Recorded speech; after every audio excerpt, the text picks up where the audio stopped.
Notre invité de la semaine vient tout juste de publier un premier roman qui risque de vous accompagner pendant vos vacances, même si on est à des années-lumière de la petite lecture estivale.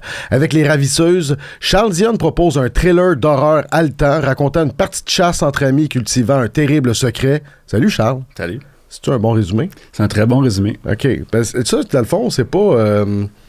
Claudia Hébert, en entrevue à Radio-Canada, disait « Ah, c'est un drôle de timing de le sortir maintenant. » Parce que c'est vrai que là, on va rentrer dans une lecture de bord de piscine. J'avoue que là-dessus, j'ai fait « Ah, pas fou. » J'ai pas pensé pendant ma lecture, mais une fois qu'elle l'a dit, je fais « Est-ce que c'est vrai que ça va être une drôle de lecture d'été? » Ben, personnellement, j'ai des très bons souvenirs de lire des livres d'horreur l'été en vacances. Oui. Donc, moi, j'avais un peu l'idée préconçue qu'on allait voir ça comme un livre de vacances, justement. Tu sais, à lire Les Pieds dans le sable ou au chalet. Oui. Mais je comprends, vu que ça se passe l'automne, que le lire l'automne, c'est peut-être concept. C'est pas une mauvaise idée, là. Non. Mais tu sais, achetez-le tout de suite. Oui, j'étais là tout de suite. Puis de toute façon, je pense que là, il n'y a pas comme plein de sorties. Fait au moins, il y a le mérite de sortir un peu. Il est tout seul. Là. Mais t'as raison, je pense que j'ai lu It au complet dans des vacances en famille dans une maison mobile à Maniwaki. Mm-hmm. Puis il n'y avait pas l'Internet dans ce temps-là. Je m'en rappelle. Je m'étais clenché ça au complet. Puis j'avoue que c'était comme... c'est très marquant. Une lecture marquante. Puis honnêtement, mon amour de l'horreur vient un peu de ça aussi. Tu sais, Dracula de Bram Stoker, je l'ai lu sur la balançoire dans la cour chez mon père un été parce que quand on était ado, à l'époque, des jeunes dans le livre, ben on s'ennuie beaucoup, on n'a pas Internet, y a des jeux vidéo, mais à un moment donné, tu te tannes, les 4 films que tu as chez vous, tu les as vus. Ouais. Fait que je lisais beaucoup pendant l'été, quand tu es trop jeune pour travailler, puis que tes parents te font assez confiance pour te laisser tout seul. Okay. Mes parents étaient divorcés, fait que j'étais tout le temps seul l'été. Puis c'est comme ça un peu que je me suis mis à capoter sur l'horreur. Tu as commencé à lire, toi, de bonne heure? Ben, je dirais pas qu'à 9 ans, j'étais en train de lire ces affaires-là, mais oui, les étés de mon adolescence, jusqu'à, mettons, mes 15 ans, où là, tu commences à travailler. Ouais. Je lisais des trucs comme ça. Puis quand j'ai comme ma première job, c'était au Renaud-Bré du Centre Laval, la plus petite succursale du Québec. Puis je passais un peu au travers là, des livres que je reconnaissais. J'avais pas une grande culture littéraire ado, ça arrivait un peu plus tard. Mais quand je croisais les livres que je connaissais, j'avais le goût là, de me plonger dans ces œuvres-là. Ouais. Fait que c'est là que j'ai pogné Bram Stoker, Moby Dick, des trucs comme ça. OK. Fait que pour moi, les livres d'été, ça peut être des livres d'horreur. T'étais-tu seul dans ton équipe de lire, comme ado? Ouais, quand même. C'était plus les films avec mes amis. Laval, me semble, c'était pas la capitale mondiale de la lecture adolescente? Je connais pas les informations dans le recensement de 2002 à aujourd'hui par rapport à ça, mais en effet, j'ai pas eu beaucoup de modèles de lecteurs, lectrices. C'était beaucoup ma mère qui lisait. Ouais. Puis les bibliothèques qu'il y avait chez elle. Je passais au travers, puis chez mon père, il y en avait un peu moins. Mon oncle, qui adore l'horreur, fait qu'il avait passé Ghost Story de Peter Straub à mon père. Okay. C'est un autre livre d'horreur que j'ai lu l'été. OK, fait que t'as baigné là-dedans un peu. Ouais, c'est peut-être pour ça que moi, je trouve ça normal, mais on n'a pas toute la même expérience. Non, à 10 ans de différence entre nous, moi, à Saint-Eustache, j'étais quand même lecteur adolescent. Okay. Stephen King, Anne Rice, Agatha Christie et compagnie, mais j'avoue que j'étais pas mal tout seul. C'est pour ça que je te posais la question. On se retrouve aujourd'hui. Hein? On se retrouve aujourd'hui. On se retrouve aujourd'hui. On était seul, Hugo. Maintenant, on n'est plus seul. J'ai quand même grandi à Laval, à Sainte-Dorothée. OK. Dans le temps que c'était un trou, un champ, tu sais, que c'était agricole. Il y avait beaucoup de trous et de champs agricoles. J'avais des amis, après l'école, ils allaient travailler avec leurs parents sur les champs à Fabreville aussi. Oui. Il y avait un golf à Fabreville. Là, il y a le UFO qui est dans le livre. Il y a le UFO qui est dans le livre. Puis il y avait, tu te souviens, t'es peut-être trop jeune, des glissades d'eau au Mont-Laval, à Sainte-Dorothée. Avant qu'ils aient tout rasé ça pour faire un grand parking. Oui, parce que ça me disait rien, moi, le Mont-Laval. C'était là. Mais tes rues, tout ça, on va en reparler tantôt dans le bout hommage à l'île Jésus, mais je pense que toutes tes rues sont sa coche. C'est ça. OK. Le moins qu'on peut se dire, Charles, c'est que tu viens de pondre tout un page-turner que j'ai clenché en 2 jours. Ça devrait faire jaser. Pour les gens qui écoutent, comment tu le décrirais pendant que je sors une petite décoration gastronomique? Comment tu raconterais ton livre? C'est quoi? Il parle de quoi, ce livre-là? Il parle de manipulation, d'amitié, de la fragilité de l'identité. Mm-hmm.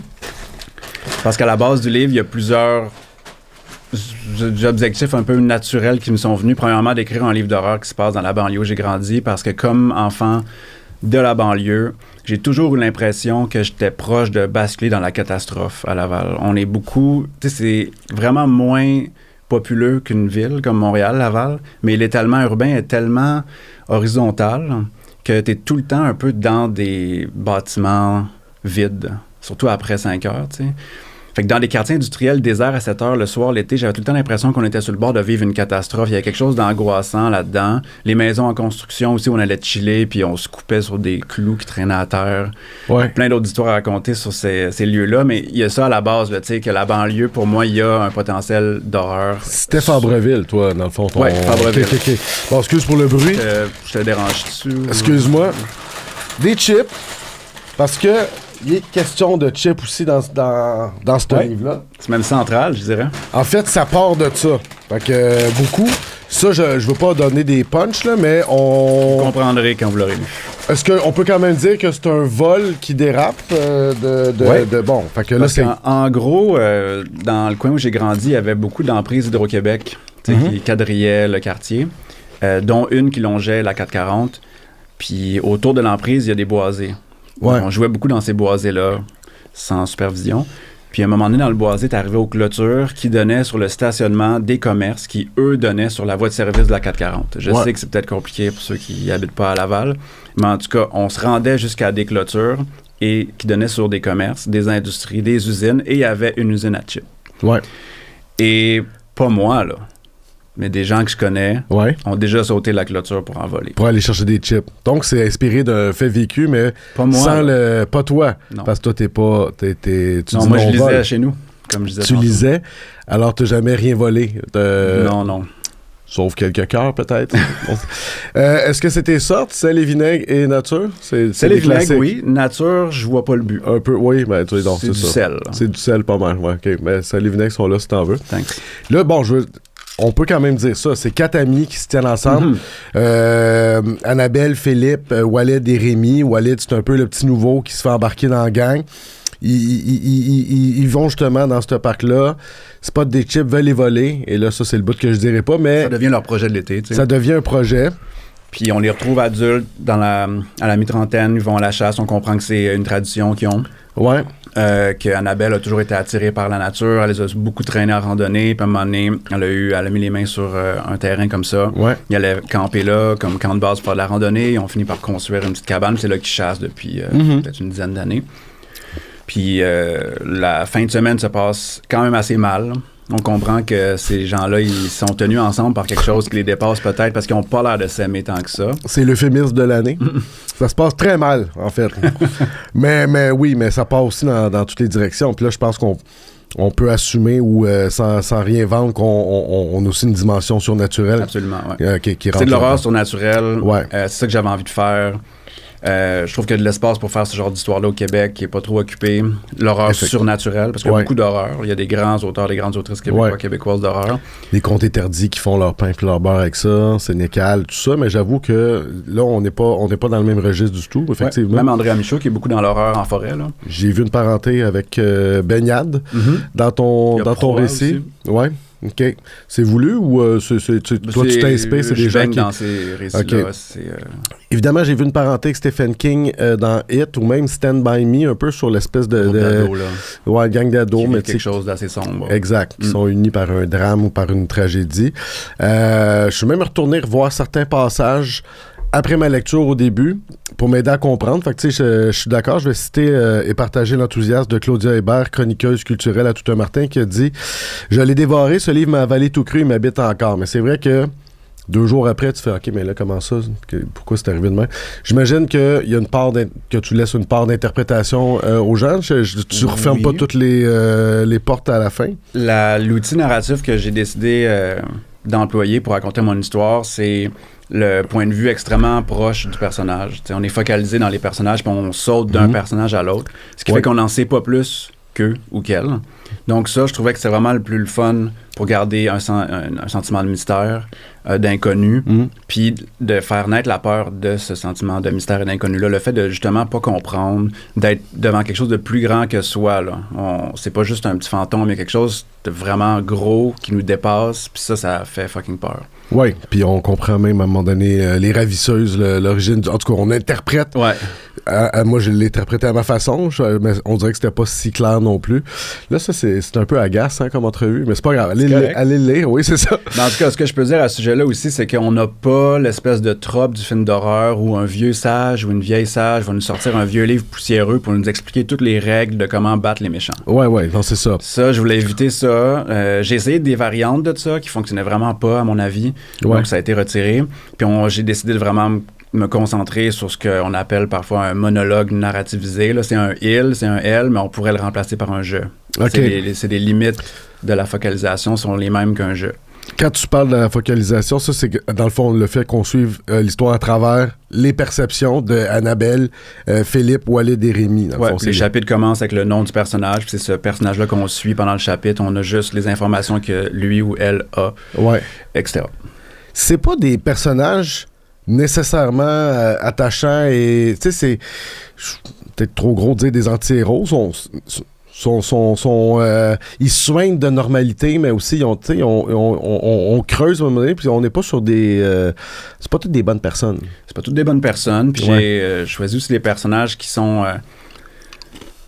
à toute commune mesure, tu sais, ils ont une vie banale, ils ont un job banal, ils ont un quotidien banal, mais ce qui leur est arrivé avant est crissement pas banal, puis là, ils sont pognés à vivre avec ça, et la raison pour laquelle l'histoire commence là, c'est que là, ils sont rendus à confronter ce truc qu'ils n'ont jamais confronté dans le passé correctement. Puis ça émerge, tu sais, d'un personnage plus que des autres, que des trois autres, mais ils vivent tous avec les mêmes conséquences, par contre.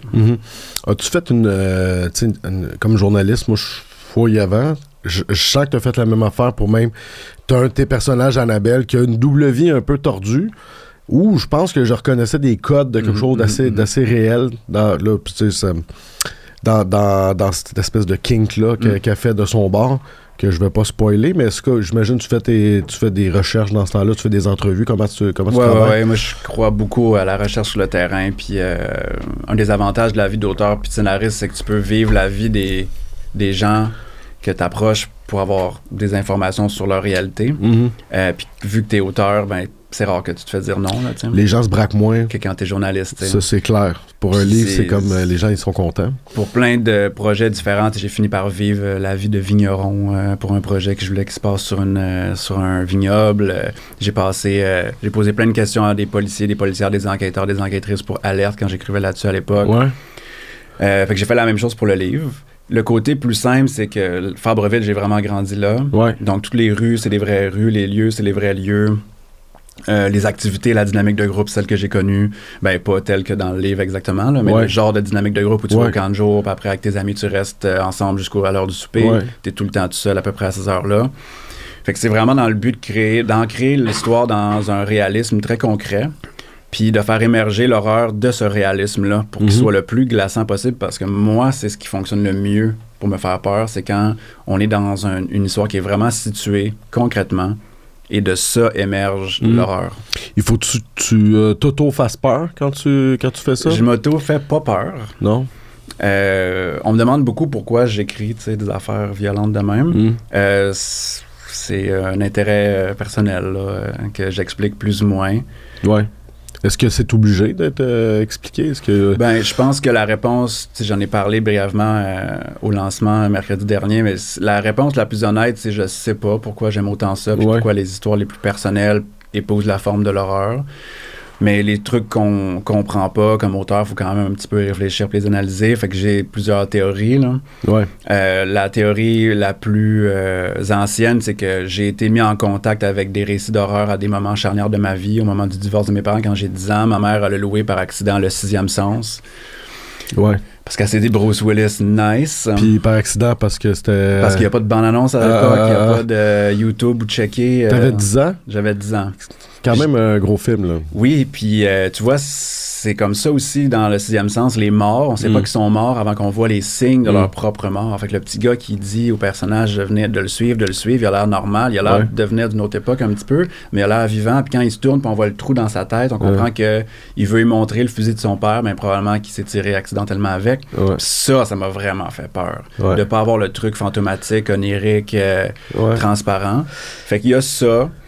Puis sinon, ben il y a plein d'autres explications au sujet de l'horreur. Là. C'est un véhicule quand même cool pour aborder des trucs vraiment difficiles par l'intermédiaire d'un monstre ou d'un fantôme. Tu sais, il y a un commentaire social qui peut être véhiculé de façon un peu plus indirecte et digeste, là, tu sais. Qui arrive frontalement par un truc social. C'est rempli de métaphores, le milieu de l'horreur, là. De Godzilla à Freddy, là. Mais quand même, je pense que tu as volé les codes du punch, parce que, tu sais, à un moment donné, tu fais, oups, OK, le nom de famille de tel personnage, là, mais c'est bien disséminé en chemin.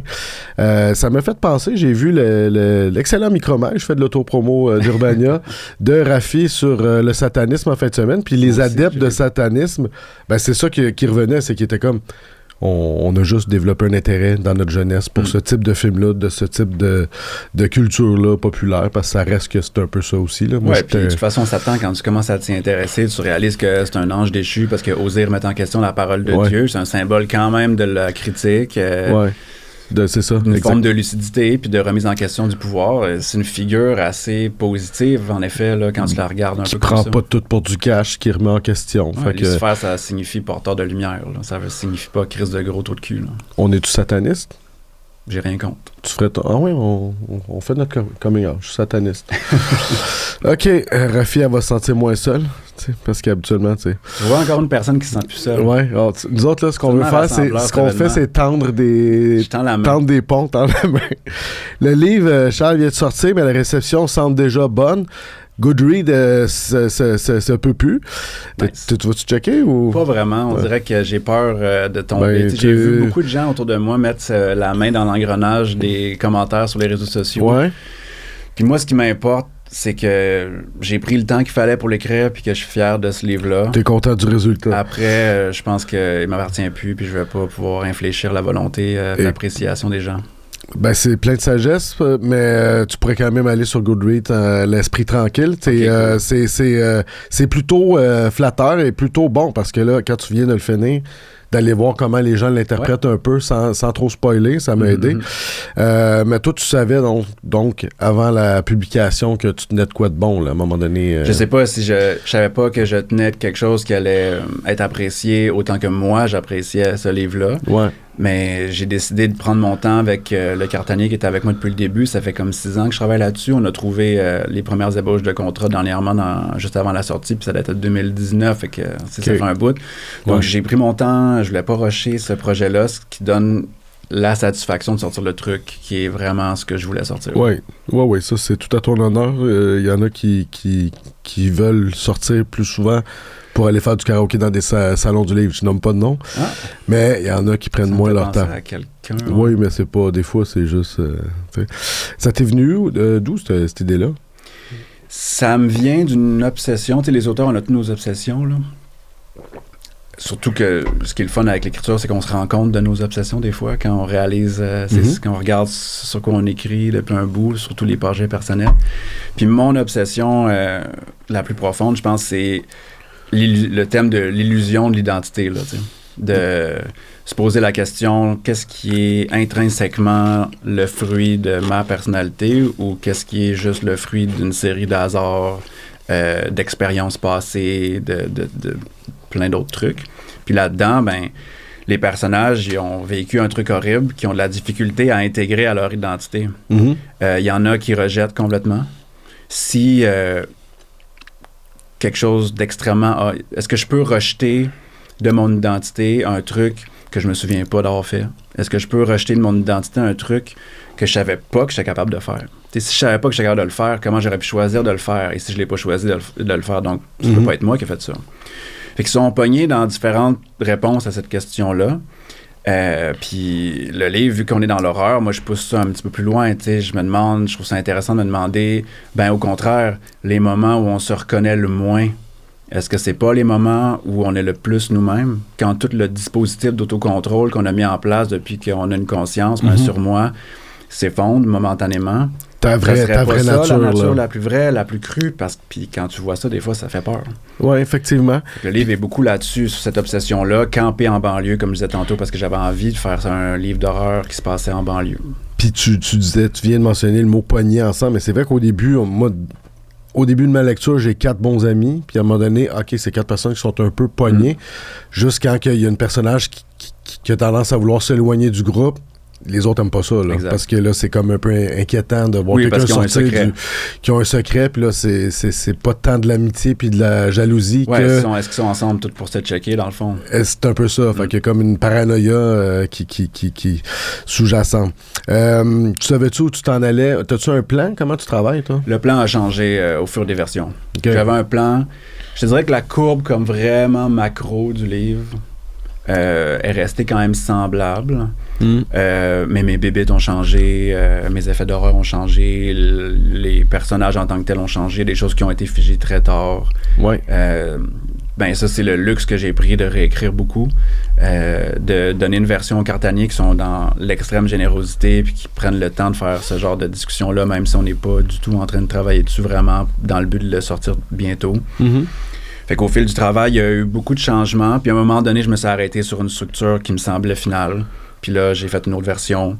Puis jusqu'à la toute fin, on a évidemment tweaké même des trucs de beatage des scènes, puis de qu'est-ce qui arrive quand, à quel moment. Ouais. Fait que ça a comme ça a découvert sa propre forme au fur de l'écriture. Est-ce qu'au cartanier, ça tape du pied, sont challengeants, sont très patients? Est-ce qu'à un moment donné, ils sont comme let's go, Charles, on livre? Ou, non, ils n'ont pas cette préoccupation-là. Je pense qu'on s'est reconnu là-dedans on va prendre le temps que ça prend, puis ils sont super généreux. C'est des grands érudits aussi de la littérature. On s'est changé des lectures. Puis ils ont un regard vraiment acéré sur autant la langue que tout ce qui est actantiel, tout ce qui est beatage, tout ce qui est structure. Puis le côté vraiment affectif qu'on a envie de développer chez les personnages.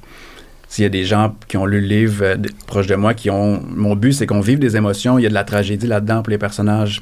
Le choix de faire en sorte que ces personnages-là ont une vraie job, qui ont des vrais enjeux au travail, qui ont des vraies dynamiques de famille difficiles. Ouais. C'est pour que quand le monde commence à mourir, ça fasse mal.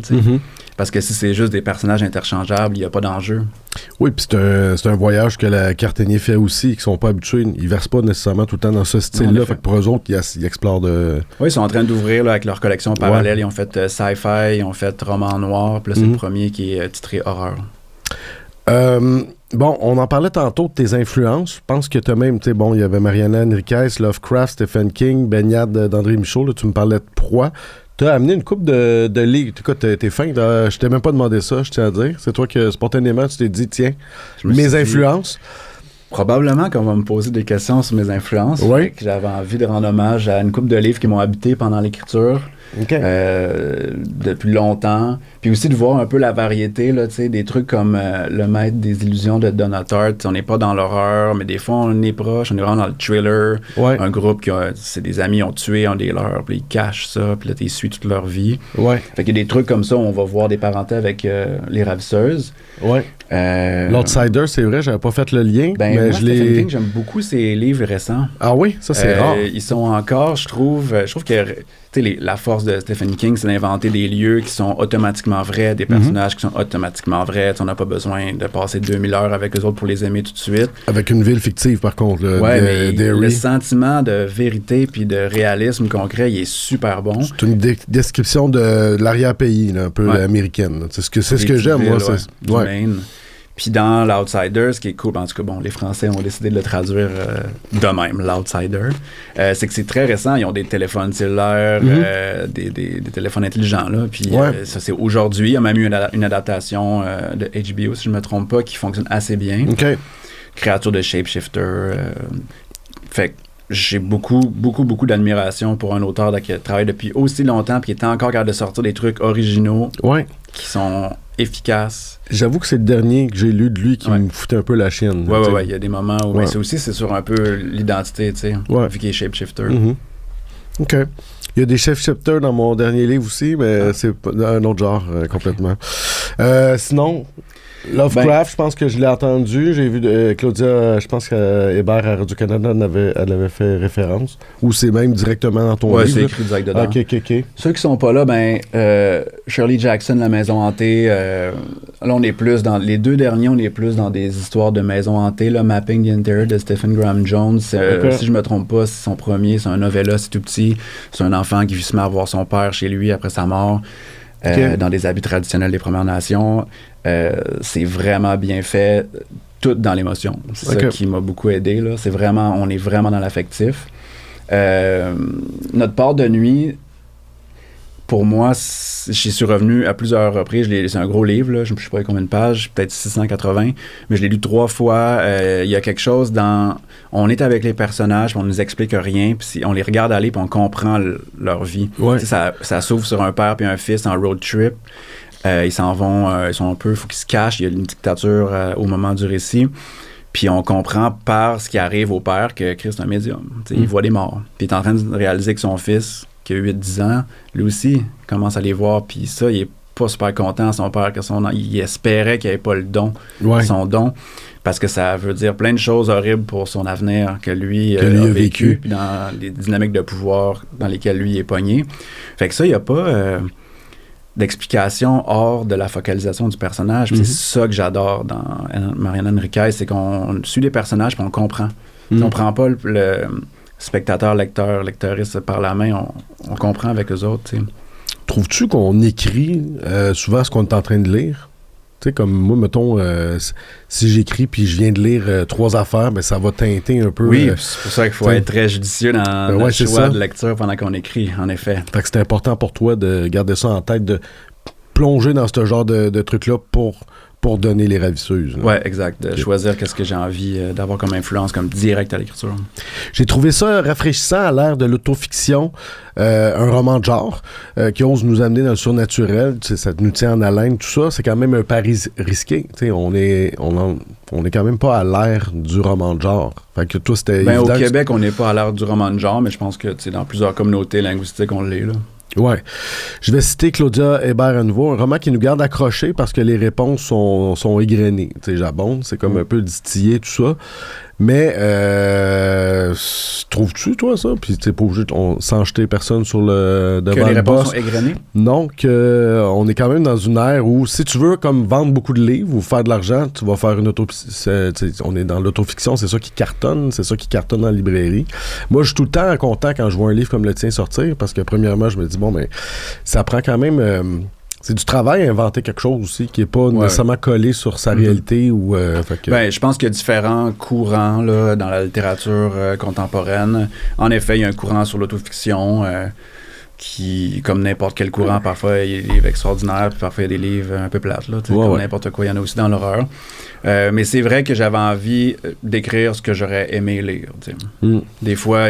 on le fait parce qu'on le trouve pas. Ouais. Puis ça, c'est un peu le cas. Je trouvais beaucoup de ça dans la littérature américaine, sud-américaine.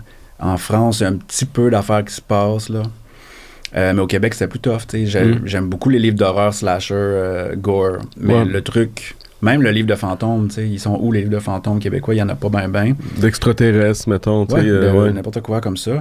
La science-fiction, etc. Fait que, en tout cas, moi, ce qui m'intéressait, c'était l'horreur surnaturelle. Fait que je me suis dit, let's go, là. Faisons-le. Ah, es-tu un cinéphile aussi de films d'horreur puis tout ça? Ouais, l'horreur, mon contact avec l'horreur a passé plus par le cinéma à la base. Puis c'est tout le temps le même point de départ, c'est l'ennui. Quand j'étais avec Philippe, qui n'a pas la même orthographe que Philippe du livre, parce qu'il arrive des choses horribles à Philippe du livre, fait que je voulais peut-être pas qu'il se voit dedans. Mon ami Philippe d'enfance, on n'avait rien à faire après l'école puis l'été, fait qu'on allait au Super Club Vidéotron. Puis pour ceux qui connaissent pas les clubs vidéo, c'est une pièce dans laquelle il y a plein de films sous format DVD et VHS. Avec des petits crunch. Tout le contour, c'est les nouveautés. Et à l'intérieur, il y a des rayons de films. Fait que nous, on s'était dit, on fait les rayons aussi. Fait qu'à un moment donné, quand on est passé presque au travers de tout ça, on a vu plein de cossins d'horreur vraiment intenses. Mais on a aussi pogné le fan de Gus Van Sant. Puis, moi, j'ai fait un bac en scénarisation. Puis, j'ai réalisé en rétrospective, dans mes cours de cinéma américain, à quel point j'avais écouté des films, des vrais films. Là, pas juste des cossins qui restaient 2 semaines puis qui disparaissaient. Fait que l'horreur est passée par là aussi, puis on en écoutait beaucoup. Ça passait à la télé aussi le soir, quand les parents étaient couchés. Fait que moi, j'ai pogné Blair Witch Project tout seul dans le sol chez mon père. Puis en plus, la promo était tellement bonne qu'après, il y avait un faux reportage sur la disparition des personnages qui portent tous leur vrai nom pour que ça fonctionne, la promo. Moi, je capotais. Je capotais bien raide. C'était pas clair non plus au début que c'était un film. Là, on était exact, pas, c'est vraiment un documentaire. On avait une belle naïveté qu'on a perdue depuis. Belle naïveté, ouais. Puis la fin, j'ai tout le temps trouvé que c'était une fin fuckée, que je vais encore rechecker des fois sur YouTube, là, quand il y a d'autres devant le mur, mais c'est une espèce de la fin la plus... What the fuck de tous les films que j'ai vus. Ils font bien ça parce qu'ils rattachent ça à l'histoire qu'ils se font raconter au début. Le mythe, c'est que le fou qui tuait les enfants, il en ramassait 2-3 en même temps, puis il faisait se mettre dans le coin pendant qu'il en tuait un. Fait que là, tu connectes avec ça à la fin, c'est comme fuck. Ton livre aussi reconnecte avec quelque chose à la fin, sans en dire trop. Qu'est-ce que les gens disent de ton livre, les premières réactions que tu as? En ce moment, j'ai entendu beaucoup du monde me dire « What the fuck? » OK. C'est pas mal ça, je suis pas mal d'accord avec ça. Ouais, j'ai un ami qui l'a commencé avec qui je prenais un café en fin de semaine, il m'a dit elle, là, dans ton livre, elle est pas normale. C'est comme non, en effet. Non. Fait que c'est beaucoup ça. Je me suis fait demander pourquoi j'écrivais des affaires aussi fuckées. Ouais. Mais écoute, j'aime mieux que ce soit dans mes livres que ce soit dans mon quotidien. Ouais, c'est ça, je me dis. Puis, juste pour revenir au club vidéo, moi, je connais encore les finishes à Mortal Kombat à cause que nous autres, au Vidéo J, on avait le premier Mortal Kombat. Fait que là, j'allais tout voir avant de découvrir l'autre section. Les films d'horreur, c'était ça, ma porn, là, à cette époque-là. Puis, il y en avait un film, je ne sais plus c'est quoi le nom, mais la femme avait des ciseaux dans les yeux. Ouvert. Puis, juste à regarder les images gore des pochettes, on passait, moi et mes amis, du temps à faire ça. Bon, là, on a traversé le rideau. Puis on a découvert d'autres choses. Ah, c'est ça. Moi, les portes western, on n'est jamais allé. Non? L'autre bar? Ouais. Mon ami a travaillé, le même Philippe, il a travaillé au Super Club à un moment donné, puis il me disait un peu le profil des gens, qui sortaient de là. Ça a comme coupé notre intérêt. Ma blonde était... De toute façon, on a eu un LimeWire après. Fait que ça a tout réglé. Ma blonde était dans un Vidéotron, puis elle disait, c'était un ado. Mais les gens qui louaient ça étaient comme contents, là, tu sais. De te montrer ça. De te montrer qu'ils louaient 5 films à un ado. C'était des adultes de mon âge. C'est des gens ordinaires normaux, là, hein? Tous des gens normaux. Tout va bien. Ouais. Il fallait rewinder nos films à chaque fois. OK. Sinon, il y avait des frais. Il y avait des frais. On va se gâter un peu en proposant la lecture d'un passage. Puis maintenant que j'ai l'auteur en chair et en os, ça te dérange-tu de... Trouve-moi l'extrait, parce que moi, je ne savais pas quoi choisir. J'en ai trouvé un pas pire. J'en avais plusieurs, mais je ne veux pas voler des punchs. Disons que à partir de Le ciel se dégagea jusqu'à J'ai mis Annabelle. C'est pas si pire. J'ai juste confirmé. Là. Ouais, regarde voir si je vends pas trop de punch. Si j'ai un auteur approved. Je trouve que ce bout-là, c'est un gros bout what the fuck. Jusqu'à là, seulement? Ouais. Ben, on pourrait continuer, mais là... C'est vrai que ça va donner un petit punch, hein? Ouais, coupe ton punch d'abord. Ou si t'en vois un, ton choix dans ce coin-là. Mais là, ça, ce bout-là, c'est tout un bout. C'est sûr. OK, ouais. Action. Le ciel se dégagea et la lune éclaira le boisé. Les filles réapparurent. Oups, je vais recommencer. En plus, tu vois, Jean, il est parti. Ouais. C'est tellement mauvais, il est parti. C'est pas un amateur de littérature comme nous. Ben, il est plus ténébreux, Jean. Okay. C'est plus graffiti, ruelle, photo, tourmenté, et moi. Évanescence. Tu on le gardera dans l'épisode. Je pense pas que Rafi avait avoir Jean dans son équipe de gothique. Non, je pense pas. Non. OK.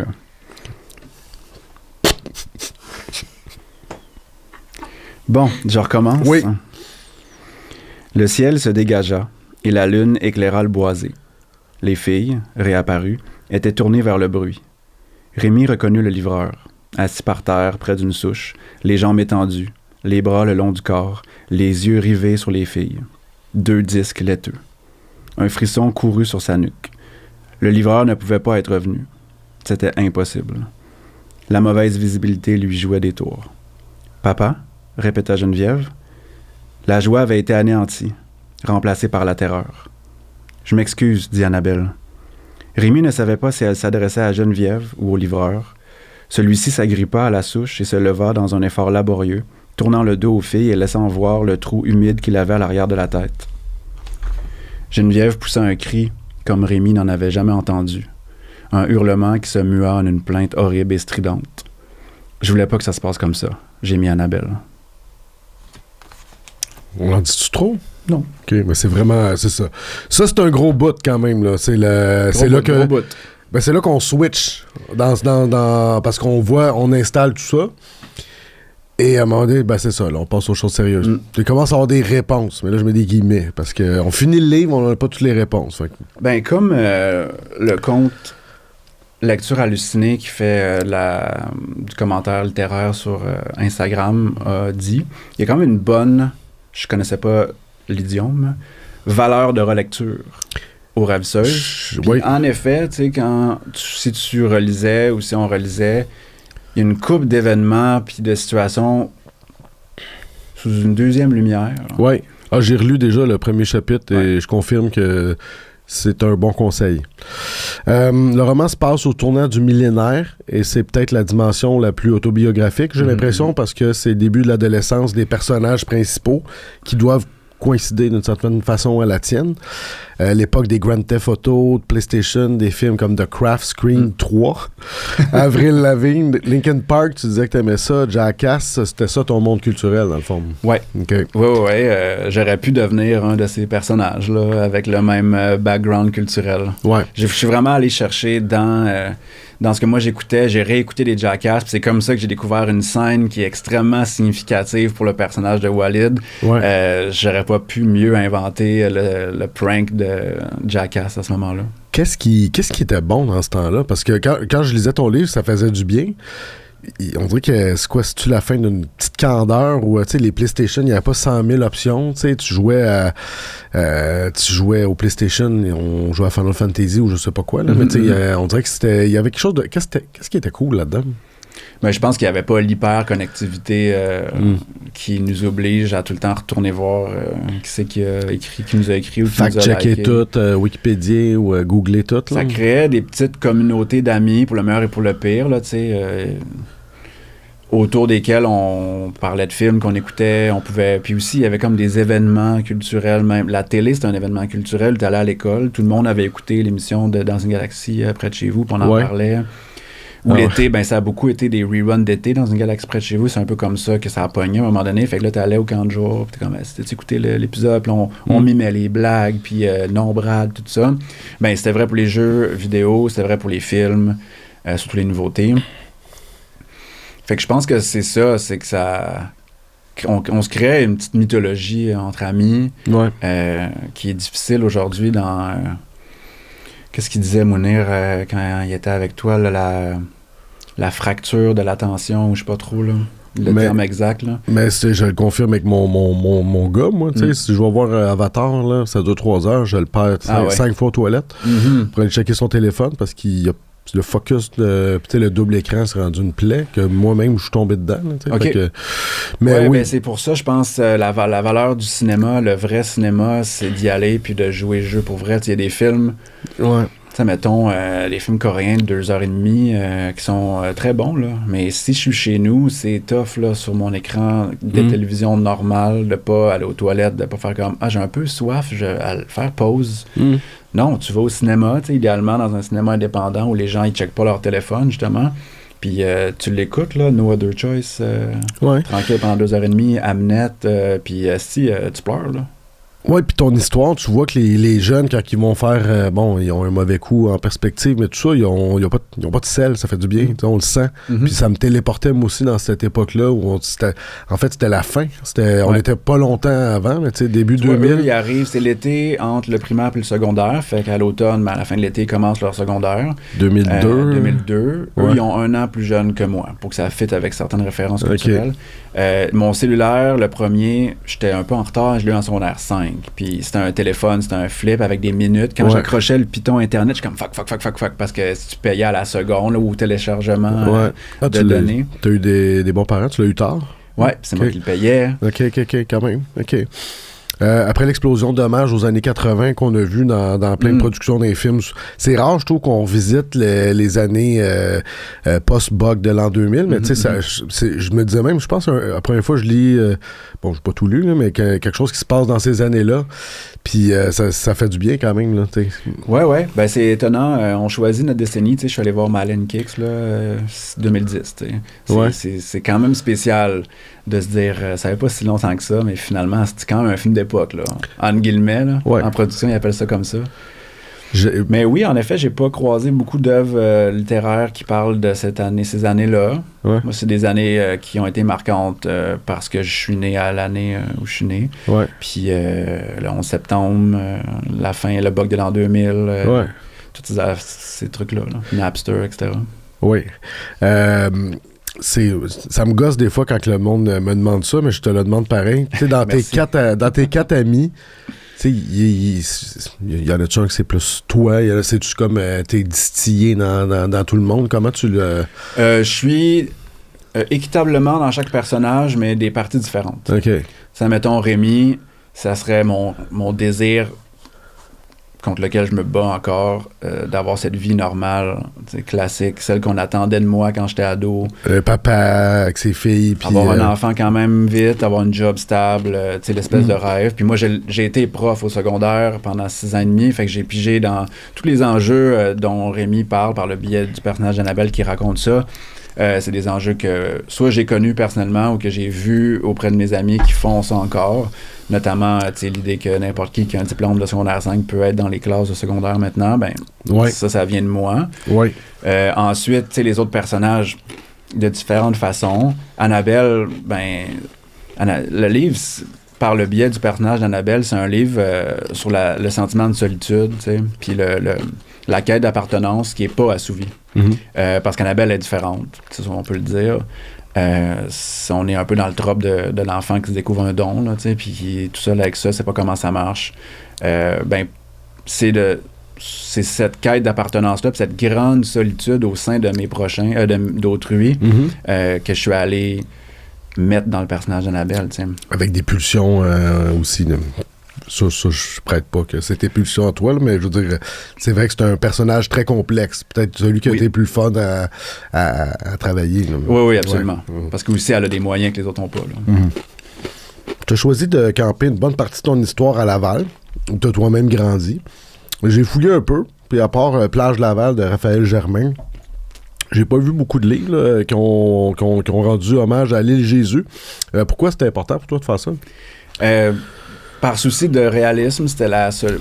J'ai un attachement à ce paysage-là parce que j'y ai grandi, puis ça me permettait de créer un sentiment de réalisme assez prégnant parce que je le connais vraiment bien. J'avais pas beaucoup de recherches à faire. Évidemment, je suis retourné sur les lieux, etc. pour certains trucs. Ouais. Ah oui, t'es retourné à l'endroit, là, The Usine, dans ce coin-là? L'usine n'est plus là depuis longtemps. OK.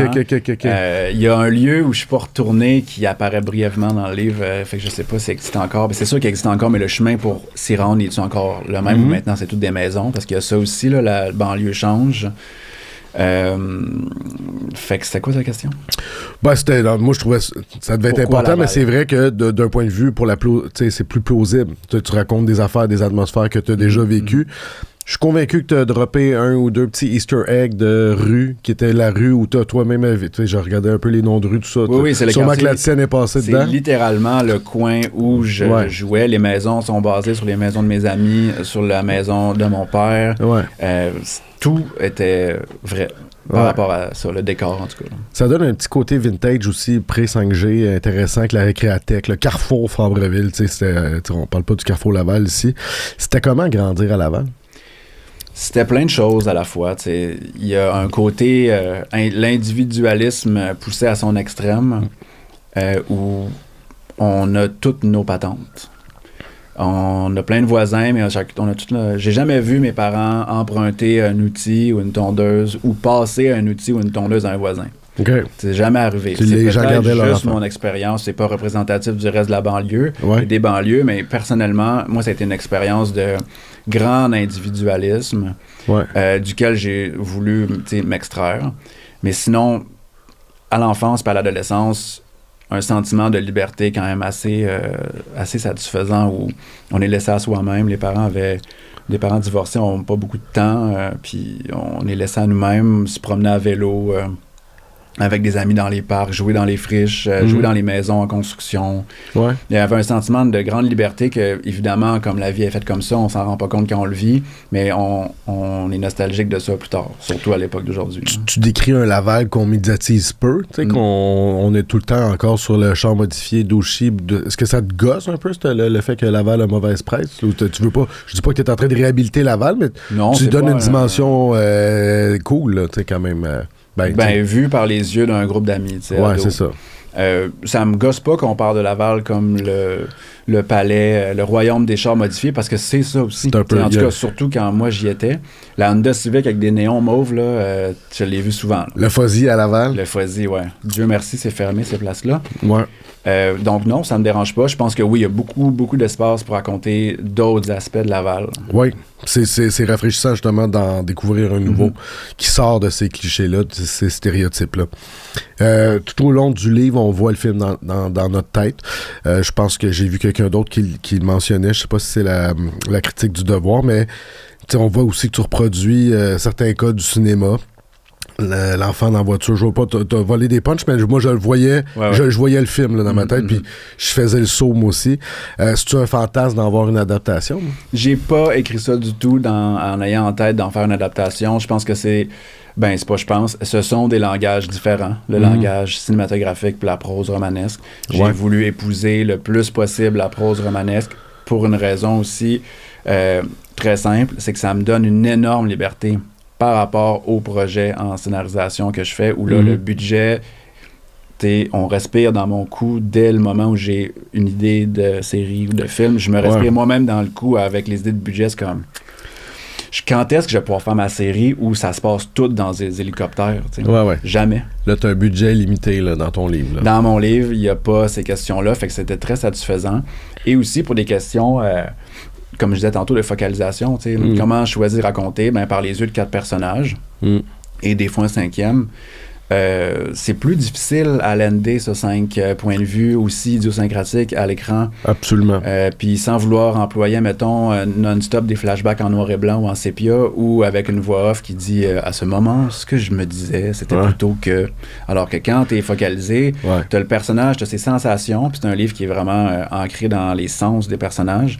T'as aussi son jugement sur ce qui est en train d'arriver, son jugement sur les autres personnages.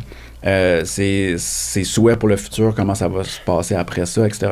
C'est comme pour ça que j'ai décidé de le faire en livre. On rappelle que tu as co-scénarisé en 2020 avec Patrice Laliberté le film Jusqu'au déclin. Et Nicolas Krief, où l'on retrouve aussi une trame narrative disjonctée et violente, mais tout aussi haletante. Ça, je l'ai volé sur le wiki, je pense. Mais c'était le tout premier film québécois produit par Netflix, vu par plus de 21 millions de fois dans le monde. C'est quand même fou, tu sais, l'impact de ça. Est-ce que tu le mesures encore? C'est dur à mesurer parce que... Tu sais, on va faire un film, puis nous, le réflexe, c'est de parler de box-office. Mais on n'a pas pu avoir de box-office parce qu'il y a eu la COVID. Il y avait un plan où on serait dans les salles. J'ai eu l'occasion de voir le film une fois en salle. Le lendemain, c'est le confinement. Donc, on n'a pas eu cette expérience-là, puis je suis toujours attristé quand je me rappelle de ce gros manque que j'ai par rapport au film. Après, il se retrouve sur une plateforme où il y a que 360 millions d'abonnés. Donc, c'est pas... Tu sais, comparé comme... une pomme puis une orange là, entre le box-office québécois puis Netflix. En reste pas moins qu'il y a beaucoup de gens qui l'ont vu. C'est vraiment le fun parce qu'on fait des films, on écrit des livres pour qu'ils soient lus ou vus. Donc ça, c'est extrêmement satisfaisant à savoir. Et je veux dire, les ravisseurs, ça commence, mais à date, ça sent bon au point de vue des réactions. Puis le film aussi, Jusqu'au déclin, 90 sur 100 sur l'agrégateur... ce mot-là. L'agrégateur de critiques Rotten Tomatoes, c'est quand même prestigieux. Pour vrai, moi, je suis souvent là-dessus pour aller checker les films avant de les écouter. Oui, puis, je comprends. En haut de 60, je donne une chance, mais là, 90, c'est un all-in. Là. Moi, j'avais aimé. Est-ce que tu trouves que les institutions sont frileuses pour des histoires de ce genre-là? Que ce soit ça ou même Jusqu'au déclin? Ça a-tu été compliqué? L'histoire de financement de Jusqu'au déclin, je la connais pas. OK. Couronne Nord, la gang avec qui j'ai travaillé là-dessus, c'est des amis avec qui j'ai fait mes premières armes en cinéma, mes courts-métrages où on le fait tout gratuitement, web-séries, etc. Fait que je les connais bien. Puis j'ai été impliqué un peu tard dans le processus quand ça a fonctionné avec Netflix. Là, il fallait finir le film. Puis on a eu un branle-bas de combat, puis je suis arrivé avec eux autres pour le finir, mais pour refaire une version, le finir. Fait que toute l'histoire de cogner aux portes des institutions avant, je la connais pas bien, cette histoire-là. Ce que je peux dire par rapport à mes propres expériences sur d'autres projets, c'est qu'il y a un désir avoué des institutions de faire du genre. Je pense que c'est un désir qui est doublé d'une certaine inquiétude par rapport au budget. Est-ce qu'on va vraiment rencontrer un public? Est-ce que je pense qu'ils le voient comme une niche, alors que je pense pas que c'est une niche. Je pense que ça transcende toutes les tranches d'âge, toutes les générations, puis ça fait ses preuves sans cesse. Les Stranger Things de ce monde le rappellent. À un moment donné, c'est vrai qu'il y a une frilosité qui, moi, m'échappe, là, parce que c'est ce qui pogne, là, même auprès du grand public. Je pense que c'est plus risqué de ne pas en faire que d'en faire puis de se planter une couple de fois. Je suis d'accord. Tu as aussi signé 2 recueils de poésie, Navette et La main invisible, qui a été finaliste au prix Émile Nelligan. Lequel, entre le romancier et le poète, va reprendre du service en premier? Le poète a déjà repris du service, puis j'ai aussi publié D'espoir de mourir Meg avant ça, à Feu la tournure, une coop d'édition. Donc c'est un peu ça qui m'a lancé dans le milieu de la poésie. Puis aussi... le site que j'avais en 2011 avec mon ami Fabrice Masson-Goulet qui s'appelait Poème Sale, où on publiait un peu par frustration de ne pas avoir des gens de notre âge qui se retrouvaient dans le milieu littéraire. On publiait en masse des jeunes poètes, des jeunes poétesses. Puis on a comme assisté au renouveau de la poésie. Fait que ça aussi, je m'ennuie beaucoup de cette période-là. Puis j'essaie d'y retourner parce qu'elle existe encore. Il y a le milieu de la poésie à Montréal est foisonnant. Au Québec aussi. C'est vraiment, vraiment le fun. Puis c'est le Festival de poésie de Montréal en ce moment. Donc le poète va reprendre de service en premier parce que j'ai des poèmes là, qui ont été écrits récemment. Oui, le romancier a travaillé fort, de toute façon. C'est ça, je prends un break. Je termine notre entretien, Charles, avec la chute de la critique du Devoir, qui dit « Avec Les Ravisseuses, Charles Dionne s'est donné du travail, il a créé un monstre et doit maintenant le nourrir. » Donc, faut que tu nourrisses ton monstre aussi, j'ai l'impression. Parce que ça pourrait déboucher en d'autres choses. Là. Moi, on dirait que j'ai pas... Je voudrais en savoir plus, là. Oui, tout à fait. Je pense que l'avantage du dispositif narratif, c'est qu'on vit avec les personnages, ce qu'ils sont en train de vivre, dans le mystère, dans l'inconnu, puis de ça, il y a de la peur qui est générée, puis de l'intérêt pour ce qui va suivre, puis on veut savoir. Mais rendu à terme du livre, en effet, comme eux, il nous manque des explications qu'on a l'habitude d'avoir dans certains tropes au cinéma, surtout, comme je disais tantôt, le vieux sage qui nous sort le vieux livre poussiéreux, puis comme, c'est ça le démon qui est chez toi, et tu dois faire ça, puis ça. Donc, nous, il n'y a pas ça dans le livre, donc je comprends, mais moi, je vois ça comme quelque chose de positif du livre. C'est qu'on le finit, puis on est comme, ah non, j'en voudrais bien plus, tu sais. Comme auteur, c'est super satisfaisant de savoir qu'on le finit, puis on en veut encore plus. Attends pas 6 ans, ça va être 2032, puis c'est loin un peu. Idéalement, le prochain, il sort plus vite. Merci Charles Dionne. Merci de m'avoir invité.